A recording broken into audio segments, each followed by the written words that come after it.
Welcome into Citizen Sports Talk. Kaden Reinhard here with Jacob Smith, and this week brought us back down to Franklin County. Jacob, you took another trip down 5 Mile Mountain. We keep saying it.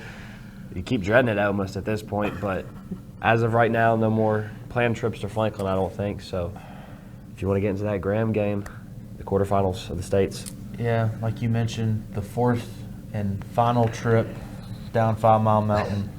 Did it 3 times last week, only got to do it once this week. And I'll phrase it like that because we could have had more postseason basketball, Kaden. But jumping into the game itself, a rematch from last year. We were on the call on that one in the Dedman Center. The G-Men able to come away with that one. Markel Ray had the game-winning shot for the G-Men to send them to the state championship.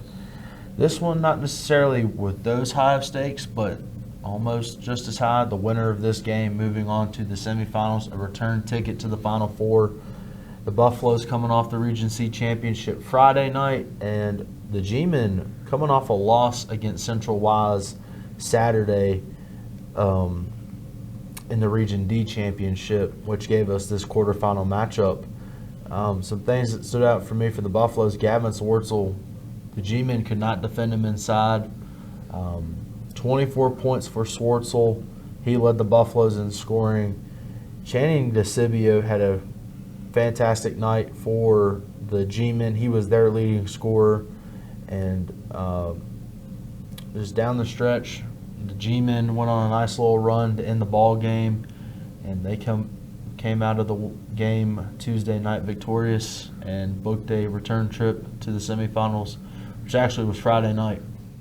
It was, and going back to what you said about Gavin and his big night, it almost kind of contributes to this whole thing from head coach Brian Harmon of how much this team plays like a team. There's no I in there.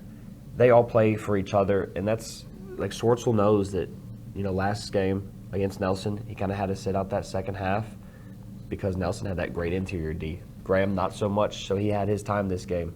That's just kind of that, anybody can step up for the Buffaloes, and we've seen it multiple times this year. And just kind of that rematch bringing back, these teams knew each other from that state quarterfinal matchup last year, which I think played heavily into the matchup tonight, the other night. Absolutely. We talked about it a little bit with the regional championship last week. Having the familiarity, I should say, in an opponent. Obviously, the Buffaloes and the Governors faced off in the Region 2C championship last year. Getting that same circumstances, and especially for Nelson County, having majority of their key players returning this year, definitely made things interesting to see how things would change in the 12-month time. But again, same result as similar to how last week played out, Kaden. The same result here this year, the G-Men taking down the Buffaloes, this time in the region or the state quarterfinal. Yeah, and we've seen a lot this season with the Buffaloes, kind of these reoccurring matchups. Obviously, the Buffaloes and the G-Men had to wait nearly 12 months to face each other again. But I'm thinking about the Buffaloes and the Bobcats, the split series, the Buffaloes and the Bulldogs of Martinsville, the split series. It's just the way that they rebounded, and these kind of quick rivalry matchups that build on these big intensities, and we've seen that in every game with the Buffaloes this year. Yeah, branching off where you were going there, a loss at Glenver, a loss at Radford as well. Both of them being close losses too, similar to what happened last year.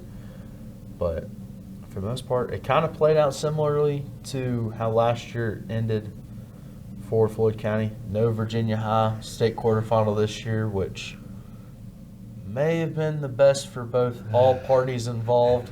Let's not open that can of worms tonight. But transitioning to some more state performances, indoor track for Floyd County from Coach Moran for Floyd County. Both teams finished in third, boys and girls. The boys 4x200 team of Gabe Hullett, Max Harris, Ethan Krantz, and Johnny Whitlow broke the school record and ran a time of 1 minute 36 seconds, .12, Annika Beagle broke the school record in the 1600 with a mile time of 5 minutes 27 seconds and 7/100ths.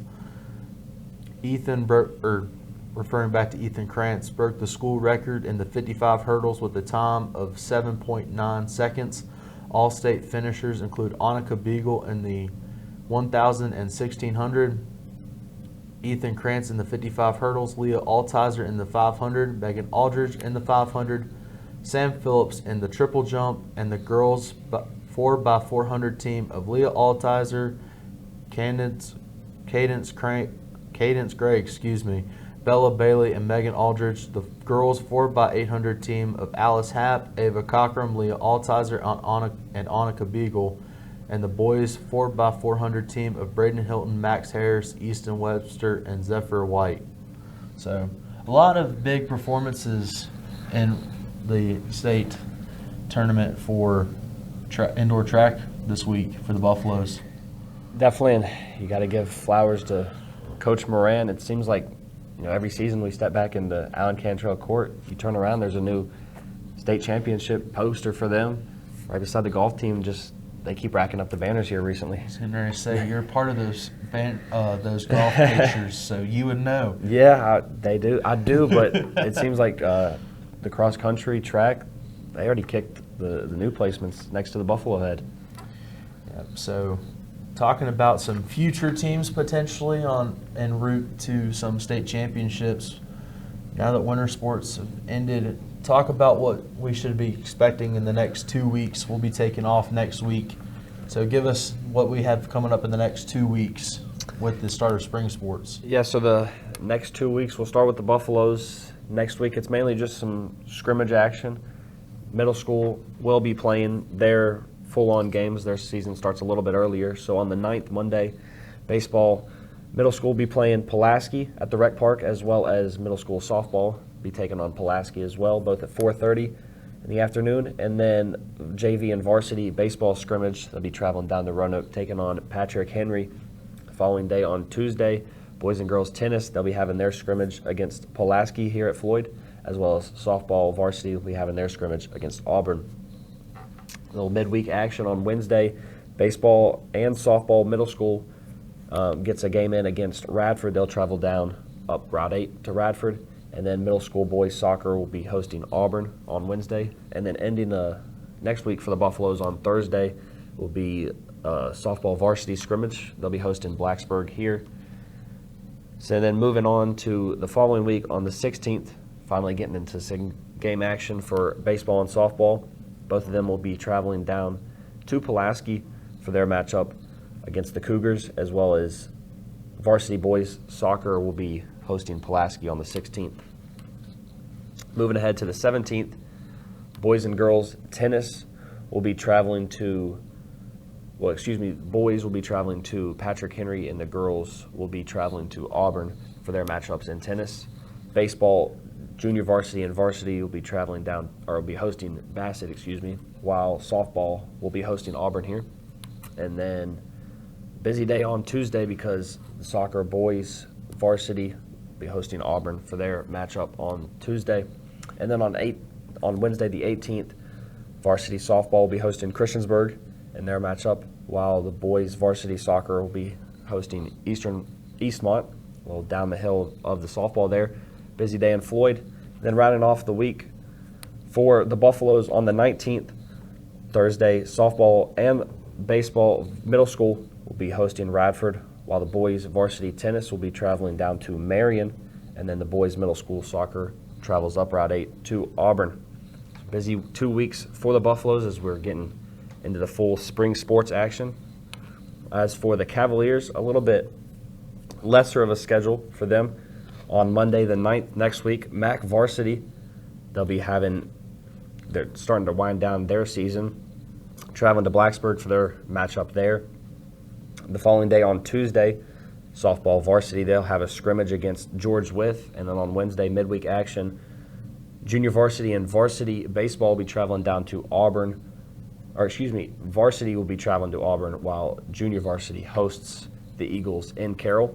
And then on Thursday, rounding out next week for the Cavaliers, boys and girls soccer will be hosting Graham, while junior varsity and varsity softball will travel down to Bassett.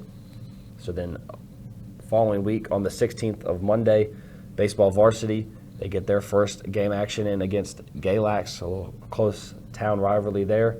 And then on Tuesday, the 17th, boys varsity tennis travels down to Grayson for their matchup. And then just 3 days of action for the Carroll County Cavaliers. 2 weeks from now, their schedule ends on the 18th that week. But it is a busy Wednesday.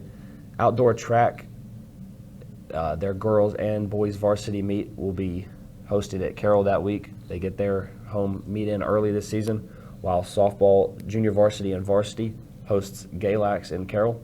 Baseball will host Christiansburg in Carroll, while the boys tennis varsity will travel down to Galax.